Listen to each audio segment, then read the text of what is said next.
revolving around Call of Duty, whether that be a Modern Warfare character like Captain Price or even a smaller one like Farah from the new Call of Duty. We've also looked at a ton of characters from the Black Ops universe like Frank Woods. But today I wanted to try something new. Instead of looking at an individual character, actually looking at a location. And I would argue that this location is probably one of the most influential locations in the entire Call of Duty series, not just in Modern Warfare. And in this video, we are going to look at how this location comes into play throughout all of the Call of Duty games. And I thought there was no better time to do this, since in the most recent update for Modern Warfare, they actually changed all of the loading screens, all of the background to feature this location. A location that is barely in Modern Warfare 2019. Now, if you haven't put it together already, this location is none other than Chernobyl, or more specifically, Pripyat in Ukraine. 50,000 people used to live here. Now it's a ghost town.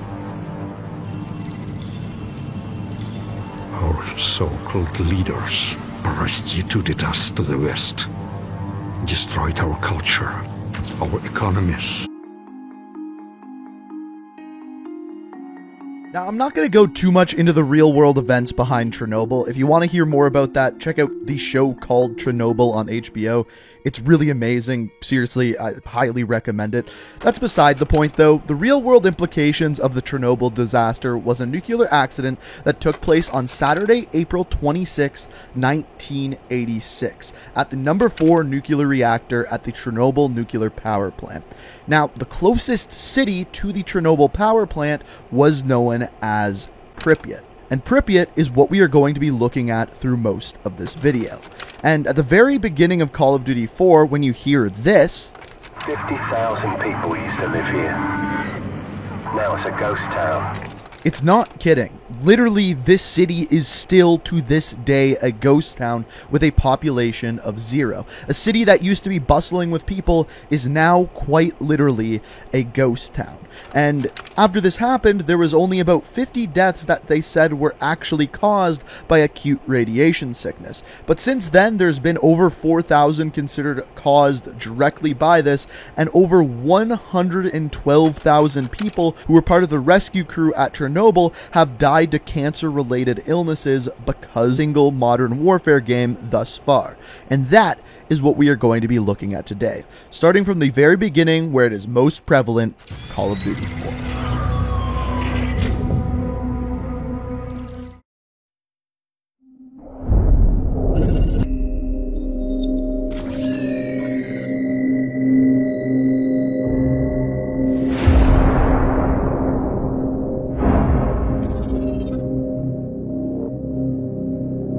I was just a lieutenant back then, doing some wet work. Chernobyl, Christmas for the bad guys. Even a decade later, a lot of them still used it to get their hands on nuclear material. A lot of them, including one, Imran Zakhaev. Of course, we couldn't just let that happen. Cash for spent fuel rods. That's one hell of a recipe for destruction. It was the first time our government had authorized an assassination order since the Second World War. I was under the command of Captain Macmillan. All Ghillied Up is one of, if not the most popular Call of Duty mission of all time. Everyone knows it, and it's popular for many reasons. First of all, it's one of the few missions where you actually get to play as Lieutenant John Price and not Captain Price. The second reason is you're basically going into a ghost town, a post-apocalyptic town in a non-post-apocalyptic world, which is just a pretty cool setting to begin with. And on top of that, it is a stealth and assassination mission. If you listen to that cutscene there, you'll know that this is the first time that the government has authorized an assassination since World War II. Now, in this mission, as Lieutenant John Price, you are following Captain Macmillan, your superior officer, and basically like your mentor in the game. And as you follow Macmillan, eventually you get to a point where you finally find your target, Imran Zakhaev. Now, as far as the reason why Zakhaev is there, he's actually harvesting radioactive material from Chernobyl and selling it to people who are then going ahead and making weapons out of it. Hence, why Price is trying to assassinate him. But as we know, when John Price ends up taking the shot,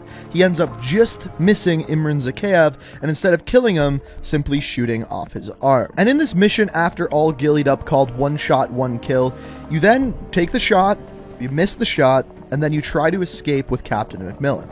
Now, unfortunately, as you're trying to escape, a helicopter quite literally falls onto McMillan, and then you have to carry him to escape. Now, while you call for escape, you have to defend yourself at the famous Ferris wheel, and after doing so, you then go ahead and extract yourself. But what's interesting is, after carrying McMillan to safety and successfully escaping, that's the only part of Call of Duty 4 that takes place in Pripyat.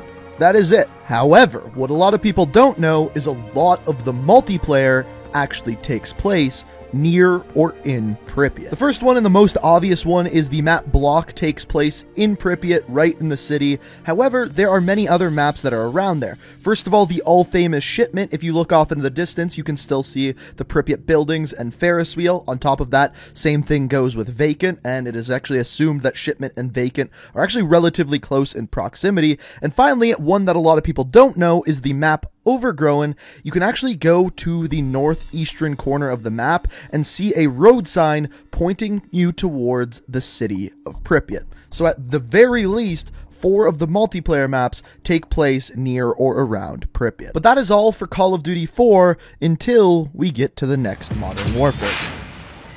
Involved in the game. First of all, there is a Spec Ops mission called Hidden that is based off of the mission All Gillied Up. It's almost doing the exact same mission, but you are timed, and on top of that, you get scored on the mission. But on top of that, there are also multiplayer maps that are involved in Pripyat as well. The first of which, a new map, is called Wasteland, and this map takes place outside of Pripyat in kind of the exclusion zone, and if you go outside of the map, you actually die due to radiation sickness. So, once again, tying all back in. Now, there are also some maps like Vacant that came back in Modern Warfare 2 that you can play as well, which, as we already talked about, are a part of Pripyat as well. But that's really all that there is in Modern Warfare 2 until the next Call of Duty game. Now, I bet you didn't expect a Black Ops game to be a part of this, but believe it or not, the map Grid in Black Ops 1 actually took place on Pripyat. There's actually a sign that says Pripyat in Ukrainian, which is pretty interesting because Black Ops 1 actually takes place before the Chernobyl disaster, so before Pripyat was a ghost town, hence why this map actually looks occupied, which is a pretty cool difference compared to Modern Warfare's version of Pripyat. Just a pretty cool comparison. Really though, this is the only time that we see Pripyat in the Black Ops series. So going back to Modern Warfare. So Pripyat once again plays a larger role in Modern Warfare 3, and that is mainly because you find out in the mission One Shot, One Kill, while Captain Price is shooting at Imran Zakhaev, both Makarov and Yuri, 2 of the main characters in Modern Warfare 3, are actually in a vehicle waiting for Imran Zakhaev and drive away with him with his arm shot off. This is a major twist in the game and plays mainly into the storyline. Just another example of how important Pripyat is to the Modern Warfare universe. And once again, Modern Warfare 3 has yet another map that takes place there. This one is called Fallen, and once again, it is right in the city of Pripyat, similar to All Gillied Up and the mission One Shot, One Kill from Call of Duty 4, which once again, they're continuing that tradition in the Modern Warfare series. But things change up a little bit once we get to Modern Warfare 20. The big question we have to answer here when it comes to this game is, why is the new main menu of Modern Warfare of Pripyat or Chernobyl, and why isn't it of Donetsk or Verdansk or anything like that that's actually predominantly in the game? Well, for that we need to dive into the end of Modern Warfare with the post-credits scene. Enjoy the tea then. Zakhaev wants Barkov's throne. I almost buried him in Pripyat with McMillan. That was the father. This is the son, Victor. Lovely family. So this is a massive scene for the franchise because, as we know, Modern Warfare 2019 is in a different universe than the original Modern Warfare 3 trilogy. So everything that happened in that trilogy doesn't necessarily happen in this one. But what this scene tells us is that the All Gillied Up mission, that whole mission with McMillan, is canon in this universe. So when we look at the main menu and we see Chernobyl and Pripyat now, to answer the question why, well, it's part of Price's backstory, and as we know with Season 4, the main character to come out in Season 4 is Captain Price. Now, does this mean that Chernobyl and Pripyat is going to play a larger role in the game going forward? I'm not sure. As we know in Warzone, the main area that you are in, I looked it up, and as it turns out, Donetsk is very, very, very far from Pripyat, so it's not like they're in the same area. That being said, though, when you actually go and look at the Warzone map, there are several areas that are similar between the two. First of all, you have the exact same Ferris wheel that you have in Chernobyl. On top of that, you have the swimming pool, and there's many just little small things that match up between the two. So what does this mean for the future of the game? I don't know, but it's definitely possible that once again, whenever the next Modern Warfare game comes out, that Pripyat is once again going to play a large role. But ladies and gentlemen, that is the full story of Chernobyl, aka Pripyat, Ukraine, in the Modern Warfare universe. Hopefully this cleared some things up, and hopefully you enjoyed the story of it, and if you did, it's always appreciated if you hit that like button. It shows me that you enjoy these type of videos and want to see more of them. I know it's a little different than what we normally do with the story videos, but I thought you guys enjoyed it, and if you do, like I said, it'd be very appreciated if you hit that like button. Also, if you like what you see on the channel, want to stay up to date on everything, the best way to do so is hit that subscribe button, and let me know what you think of all of this down in the comments. But as always, I hope you enjoyed the video. Thank you so much for watching, and until next time, peace out. We are reaching for